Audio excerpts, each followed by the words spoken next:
Looking live at a partying downtown Toronto this evening. The Blue Jays have just won, as you know, their second straight World Series. 1 million people in Yonge Street last year when the Blue Jays won it in Atlanta. There will be at least that many well into the morning in Yonge Street this year. The Blue Jays winning their second straight World Series on Joe Carter's dramatic 3-run home run in the bottom of the 9th inning. Only the second time that has ever happened that the World Series has been won on a home run in the bottom of the 9th inning. Bill Mazeroski did that the first time in 1960. We have more for you from the Blue Jays clubhouse. Let's go now to Rod Black.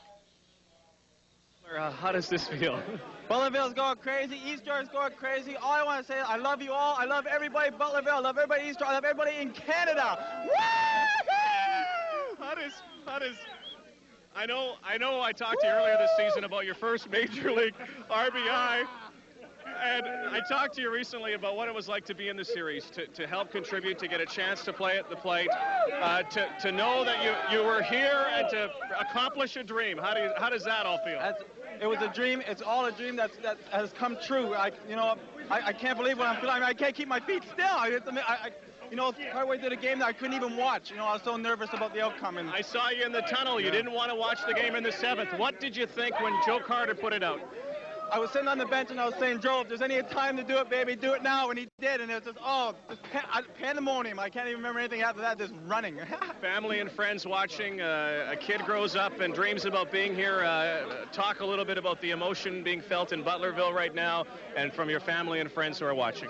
Well, from everyone. And your brother. Oh, my brother, anyone who's always supported me. And, I wouldn't be here without them, to make it through all those days where you just want to give up. All those long bus rides. You're thinking, man, is it all worth it? And they've been there for me my whole career. My brother and I have been out there practicing every day, making all this happen, and it has happened. Rich, whoa! I love you, Rich. Rob Butler, very happy. Enjoy yourself tonight. Jerry Dobson, back to you. You're looking there at Don Cherry's Grapevine in Toronto now. A joyous occasion there, of course, and these guys are having all kinds of fun, no doubt about it. If we can keep our lenses clean and if we can keep Rod from drowning, we'll go back down to him. Let's go now back to Rod Black, and I believe he has Robbie Alomar standing by. All right, we're just watching downtown Toronto. That looks pretty good out there, Robbie Alomar. That's looking real good. I might be there in a little while. Tell me about Joe Carter's home run, and we just talked a little bit about what that reminded you of. Well, it reminded me of the home run that I hit against Eckersley, but this is more exciting. I feel real happy about Joe. I feel real happy about the team. I feel real happy about the city. We've done it again, and now we are the world champions. What a series. Back and forth. You could not expect anything in this one. You were back and forth a little bit nervous in the final seconds there. If this went to a 7th game, perhaps it could have gone to the other guys. Well, you got a little bit nervous, but we won the battle. We feel real happy about it. It was a great game from both sides, and I'm glad that I'm in the winning team. First team to do this since the Yankees in 77, 78. You put your names in the record books. A chance perhaps next year for 3? Well, we're going to try. For now, we're going to enjoy the second one. That's really important to me, and we feel real happy about this one. And I feel real happy about everybody. Everybody did a great job for us. The guys, all the guys did something, and we want to dedicate this to the fans here in Toronto. All right, go enjoy your night. Jerry Dobson. Okay, Robbie Alomar dedicating this win to the fans of Toronto. How appropriate with the Blue Jays winning it at home this year. And let's go back down and check out what's going on down in the streets of Toronto. And this will be happening all night long. We'll be back with more from Skydome in just a moment.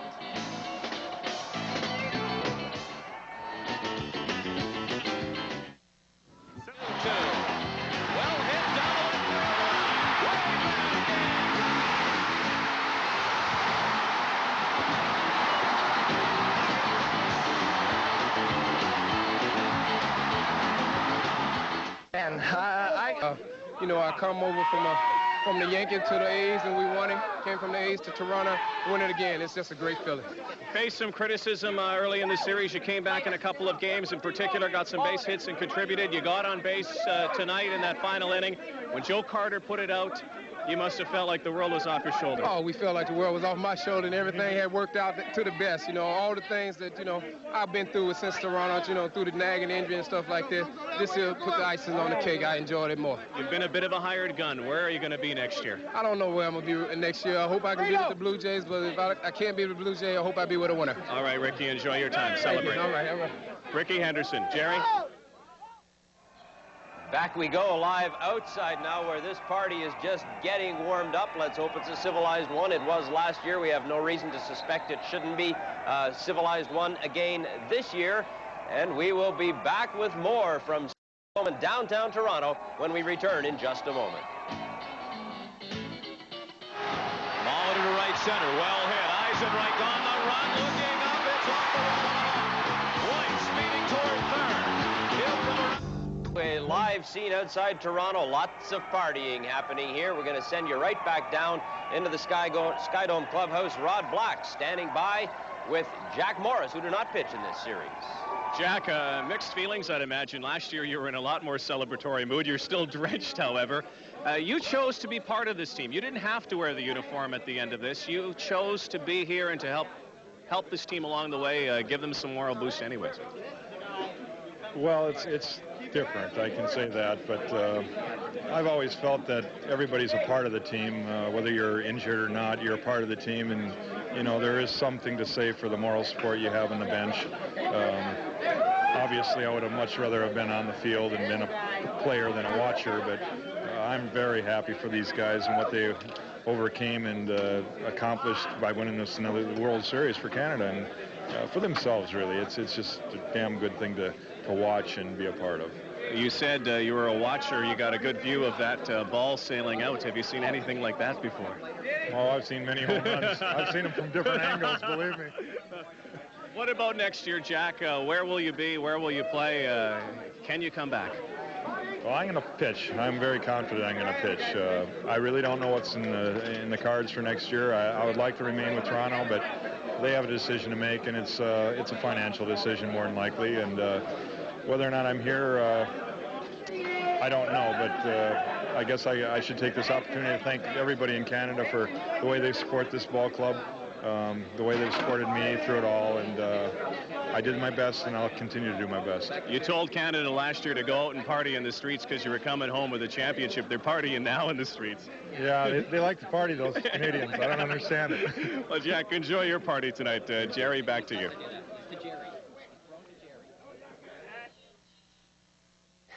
Okay, Rod. Jack Morris, of course, could be cut loose by the Blue Jays at any time now, or he could be asked to come back to spring training.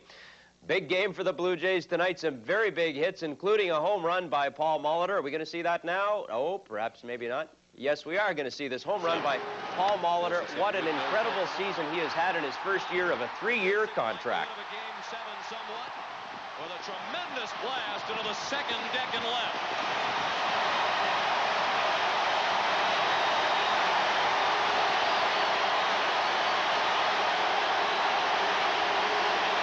Chanting MVP very faintly in some sections of Skydome when he stepped in. Paul Molitor, MVP of this series. Devon White had a good shot of being the MVP, too. This game was something else. So was this series. You may not call it a classic by any stretch, but it had a lot of different moments, didn't it? I would call it a classic because, you know, I haven't seen a World Series that ended like that. And, you know, as far as Paul Molitor go, I think he deserved it. I mean, he took it from me literally. If I had a good game, you know, it would be, you know, a good chance, but he deserved it. And, you know, what else can you say? All year long, he is, you know, lift us up and...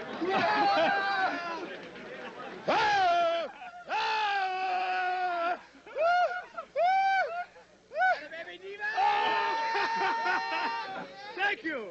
You didn't have set up for that one. Well, you didn't have to shower now. Oh, man, I should walk out on the field like that, huh? How does this one compare to last year? I think this one is much more exciting. I mean, the high scoring, I mean, that's what the hitters and, you know, the fans want to see. You don't want to see a 2-1 World Series or a 3-2. You want to see some runs on the board. Can you say enough about the Philadelphia Phillies? Game 4, they very easily could have won that.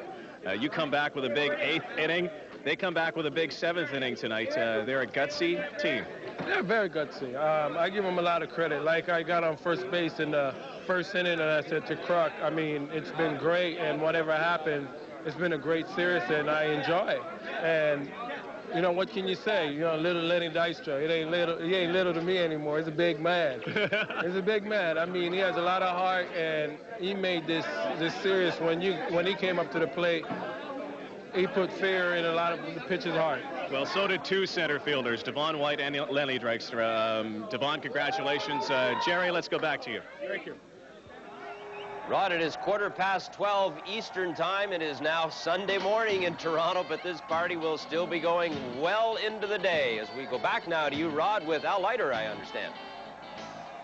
Al Leiter, have you seen anything like this in your life? What a series, 6 games that were as unpredictable from the get-go. That's exactly right. I mean, we never, ever anticipated or took that team for granted. I mean, that's a hell of a ball club over there, and some people figured they would win, and we always had the confidence that we'd come through here. It would have been very difficult, I would think, had you not won this game tonight, to go into a Game 7 with this team, knowing the guts and the grit that they have. Absolutely. I mean, to go up 3-1, I mean, the pressure definitely probably would have felt on our part. I mean, you're up 3-1. I mean, everyone's pretty much anticipating us to win, and now they tie it up. I mean, the ball is definitely in their court and rolling, so we're so thankful. Joe come up with the big hit, and it's been outstanding. What a World Series for you. Winning pitcher Game 1.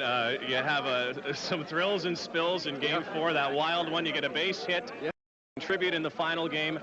And a happy birthday, too. Thank you. What a birthday present. I mean, this is outstanding. And to actually come in and help out and keep the team close and then allow us to go ahead in the ninth is unbelievable. Speaking of close, how close is this team? You know, last year you lost a lot of players. It was a close-knit team, first World Series.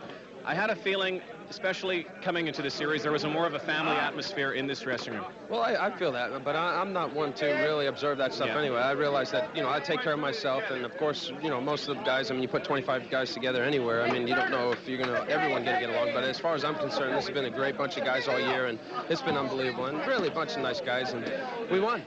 Oh, thanks. You're wet. Let's get a little wet. Could you have asked for a better birthday present than this? No, not at all. Not at all. You didn't have to give me any of that. Thanks, Al. Congratulations. Thanks. Not the first time you've been drenched tonight, Rod, and certainly not the last. Al Leiter, of course, with blister problems for much of his Toronto career. He seems to have that sorted out, and he's going great guns. Let's go back now to Rod and John Olerud. Jerry, send me a towel quick. At least you got a cap there. John Olerud, how does this one compare to last year? Boy, I don't know. They're both a great feeling. There you go, Ole. Hey, Oh. No, they're. I don't think. Jeez. I don't think it's really easy to describe the feeling. You know, it's. They're both great feeling. You know, you go through an emotional roller coaster ride with the playoffs and the World Series. They're all pressure-packed games, all tough competitions.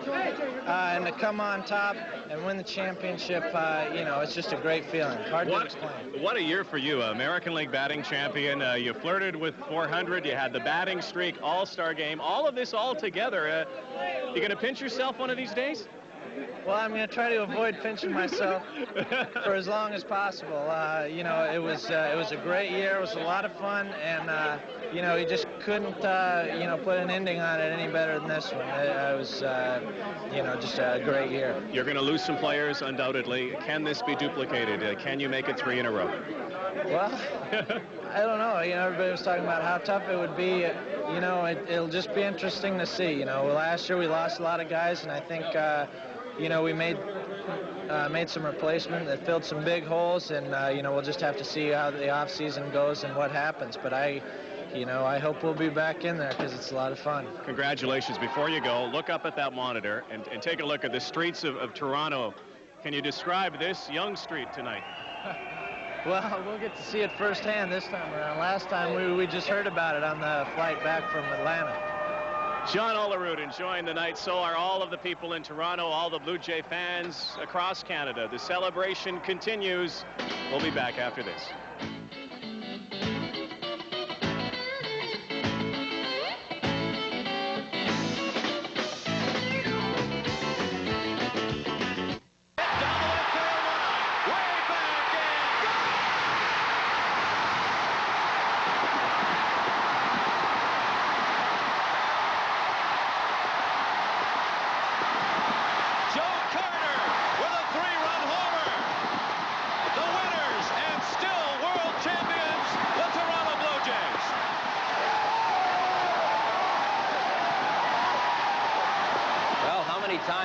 going to see this play over and over and over again over the course of the next few days. Joe Carter, 7 for 25 in the World Series. He had 7 hits, but the one that counted most, of course, his very last hit of the season, that 3-run homer that defeats the Philadelphia Phillies by a score of 8-6 in Game 6 of the World Series. The Blue Jays, of course, and the Phillies split the first 2 games here in Toronto. Then the Blue Jays won 2 of 3 in Philadelphia. They came back here and won it 8-6 on Joe Carter's bottom of the 9th inning 3-run home run. The first time, actually the second time, that a World Series has ended in the bottom of the 9th on a home run. Bill Mazeroski of the Pittsburgh Pirates did it in Game 7 against the Pittsburgh Pirates, for the Pittsburgh Pirates against the New York Yankees. Let's go back now into a very wet and joyful Blue Jay clubhouse and Rod Black. Yeah, there you are. Dwayne Ward is here. You normally go into a save situation. You normally don't go in when you're trailing the game. Who would have thought that would have occurred? Who would have thought Joe Carter would have put it out the way he did? But who would have thought anything like this happened in this series? Well, who would have thought anybody was going to repeat? But it happened, and it's, like I said, it's been the first time 15 years. And I'll tell you what, I got nothing but good things to say about this ball club here and this organization. I mean, they've put together as good a team as you possibly can out there on the field. And when you get somebody like a Paul Molitor, a Dave Stewart, a Joe Carter, Robbie Alomar, John Olerud, I mean, you can go down a whole list of ball players here that contributed so much to this ball club, you know, and unsung heroes like Pat Henkin. And, I mean, you can't say enough about them. And I'm just so happy to be a part of something like this. Cito Gaston, too. Can we talk about him for a minute? A lot of people second guess, a lot of people criticize. Somehow it all works out for him. Well, it seems like, you know, no matter what you do, you know, somebody's going to second guess you. I mean, whether it be, you know, players, management, media, fans, whatever. Cito goes out there and he goes with his gut feeling. He has a game plan, he sticks to it, and he doesn't waver from it. Tonight, you know, I mean, he called me out there to go pitch the 9th inning, you know, and I think his that was to go out there and make sure that they didn't get any more runs, to give this offense a chance to come back and score 1 or 2 and, you know, see what happens from there. And it so happens we scored 3, and we end up clinching this thing. How are you going to celebrate this? What are you going to do? Oh, shoot, I'm right now throwing a lot of beer around, throwing a lot of champagne around, and I can see you've been soaking wet here. But no, I'm just going to take this and just look back on it and just say, you know, we've been part of history, and hopefully that this ball club will enjoy it, this organization will enjoy it, and I hope the fans out there in Toronto enjoy it, man. I tell you what, this one here, we won it here in the hometown. I hope everybody out there enjoys it. Dwayne Ward, a winner, too. Jerry Dobson. Hang on for a second. We got Paul Beeston. We're going to quickly get... Paul, congratulations, 2 in a row. Rod, outstanding. I mean, the credit goes to Cito. I think it goes to Pat and everybody put the team together. We tried to do it when we started out this year, and all of a sudden, you know, the whole thing worked out, so you can't beat it. Now you got to go right back to work, and there are going to be some people who aren't going to be here again like last year. I know you have to cut your payroll, too. Your thoughts? I know you'd like to savor each moment. Can this team come back and make it 3? Is it possible? Well, let me tell you, you cannot be a 3-peat unless you're a 2-peat. I mean, so we've done the 2-peat. That goes, the credit goes, they say, player development, Pat, Cito, everybody else. Yeah, I think that we'll be trying to do it again next year, and it's too quick or too early. I mean, this is a time to have some fun. This is a time to rejoice in what they did this year, and I'd like to think that, you know, we're not even going to worry about who's not going to be here. Thank the people that have been here. Well, enjoy your time, Paul. Congratulations. This team in a series that it really could have gone the other way as well. Pretty good ending to it, wasn't it, Rod? I mean, you think about it. I mean, it was scripted very, very well. All right, it was a good script. It was a good script, final ending, maybe an improbable ending to a World Series that was very up and down, to say the least. The Philadelphia Phillies credit them for... At the Sky Dome, he spoke to Dave Stewart after the game. Stu, listening to you yesterday, you were fairly confident, you were composed, you were focused, and you took that out onto the field tonight. It looked like you knew you had good stuff from the first pitch. I felt good about my game plan. You know, I entered the ball game knowing that I wanted to shut them down for as long as I could, carry the ball as deep as I could into the game. You know, I knew I was going to throw a lot of pitches because this club is going to force you to do that. I got into the 7th inning. I believe it was Stocker took a 10-pitch or so, you know, at bat, which caused me to walk him more. And Dini fouled off some good pitches, hits the ball to left field. And then Lenny Dykstra, you know, he does what he's had, you know, a taste of doing. He had a taste for the dramatics. He hits one out the park. But, you know, I still kept us in the game long enough that, you know, we'd have a chance to win. How about this balanced attack? You get to the top of the lineup. Rickey starts it all by walking. You know what he's done in the past. Was it important for the team to get back to the top of the lineup in a 9th? Well, you know, it was fortunate it worked out. out like that we got to the top of the lineup. You've been dodging this for a while now, Stu. And you've got this coming.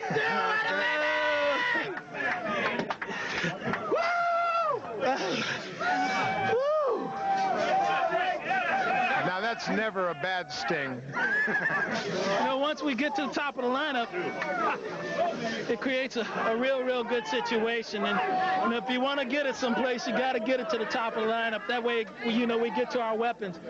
But we've been a good ball club, don't get me wrong, from the top to the bottom all year long. So, but it was real fortunate that we got Rickey up there, who, you know, he could draw a walk, and it, you know, go from there. Where were you when they took the lead? Were you in the clubhouse by then? Yeah, sitting right here in the clubhouse. What was your feeling at that point? My feeling was that, you know, they did a good job, first of all, in taking the lead, because it could have ended with just tying the score up at 5-5, but, you know, they went on, they challenged us to take the lead. But I felt all along that we'd come back and win this game. Stu, there was a lot of questions about this ball club, whether they had the heart, whether they were together enough to win. And in the second half, particularly towards the end of the season, you pitchers took the bull by the horns and kind of led the way. Talk a little bit about how the club came together at the end. Well, you know, for a ball club to win, you're going to have to pitch. You're going to have to pitch. And, you know, we knew that we had been, you know, under the gun all season long. We didn't pitch very well in the first half of the season, and we knew for our ball club to succeed, we were going to have to pitch better in the second half. You know, without, you know, letting anything go by. If it wasn't for Pat Henkin, you know, we'd have had a tough time this year. So the kid kept us together the first half of the season, and old veterans like myself, you know, found a way to pull something together and get us through the rest of it. You can never have too many old veterans like you, Stu. Thank you. Thank you very much. That's Dave Stewart telling you what he thinks about this World Series celebration, and it doesn't surprise him whatever. That's it from here for now, Paul. We'll be back to you in a minute. You really cannot explain this. This is the worst. We are the world champion for the second year in a row, and you know, we did it again. When you stepped up there in the 8th inning, you already had 3 hits in the ball game, and you were seeing the ball well, but Anderson just wouldn't give in to you, would he? Well, he pitched me pretty good. I got a good at bat. You know, nothing else I can do. I don't really care about my at bat right now, because. What about Joe's at bat? I care about that one. Yeah, it was a great at bat, and you know, I think so. Joe was struggling a little bit, and I feel real happy about him. He was trying to do his best, and he came through with a big hit. It can be one of the great championship, and that is the chance for the fans to see. Ward was great for the Toronto Blue Jays this year, and things did work out during the World Series. He had a couple of saves. Things did not work out for Mitch Williams, the big closer for the Philadelphia Phillies, for a number of reasons, one of which we will hear about in a few moments. But right now, let's just see some reaction from Williams after the game. I mean, everybody saw what happened. I made a mistake, he hit the mistake. Think you'll replay the moment over and over through the off-season, or you just able to forget about it and think about next year? What I'm going to think about is the fact that we got here to the World Series. I let my team down tonight, and I'm not going to go home and commit suicide or anything like that. I still have a job to do next year. I'm going to come back next year and try and do the same job I did this year. I'm not going to go home and hang my head all winter long. We had a very good season. We came up short. I came up short here in the World Series. I didn't do the job I was supposed to do. The team battled and fought, and to take the lead in this game was unbelievable. And I gave it back to them. But there ain't anybody can say anything bad about this team. We heard all year what a bad bunch of guys we were. We had long hair, we had beards. Well, our team fought and struggled and did what they had to do in this series to win the series, and bottom line is I let us down in big situations. Now, there were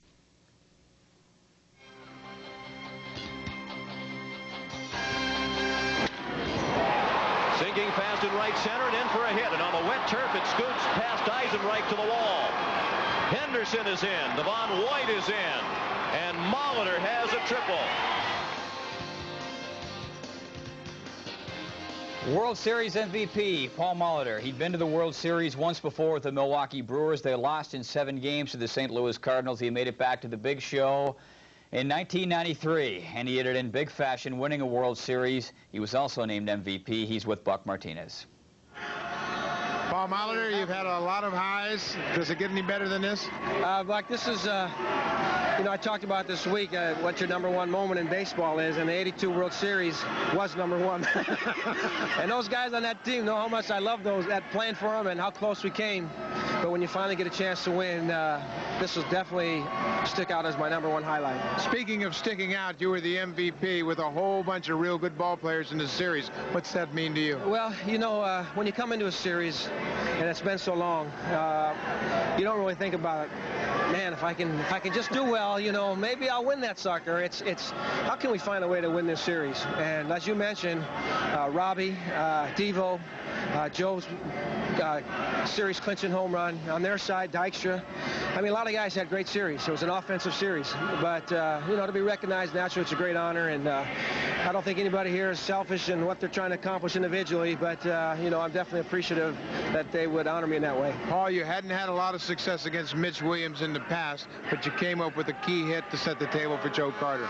Well, you know, Mitch, when I faced him in Texas, you know, I know that he was always intimidating. And I had a chance to watch him in a couple games in the series. I saw some tape against Atlanta. And I think as I've gotten older, I've gotten a little better hitter, too. So a little more... I'll agree with that. Got had a little more confidence. And the biggest thing was trying to fight off the natural tendency of trying to hit a 2-run homer. Because you know that would win a series, but that's not your game. You got to try to find a way to keep the line moving, give Joe a chance. Sure enough, they looked like a lot of holes. You know, Hollins was hovering the line, and Kruk was holding on Rickey over there. Sure enough, I found a hole out there and kept the line moving. When you made a decision to come to Toronto, you thought about this moment right now, didn't you? Yeah, you know, naturally you think of the best case scenario, Buck, and that included a world championship, defending a title, something that hadn't been done in a long time. So for that to come into fruition in my first year over here, it just kind of reaffirms not only what I hoped could happen, but what Pat Gillick and Paul Beesman told me would happen last December. So I appreciate it from those men also. And everybody's thrilled tonight. Congratulations, Paul. Okay, Buck. Thanks a lot. Paul. All right, thank you. Last year, I don't expect you to remember this, but after you guys won the World Series, I had the pleasure of talking to you, and one thing you said to me, you can't imagine anything ever topping what that experience was. Are you going to take those words back now? What a difference a year makes. You know, last year, the first time was definitely the sweetest, but to go out and win it on offense, the bottom of the ninth, with a 3-run homer, you know, it's only the second time in World Series history. This is going to be tough to beat. You can't think of a better situation.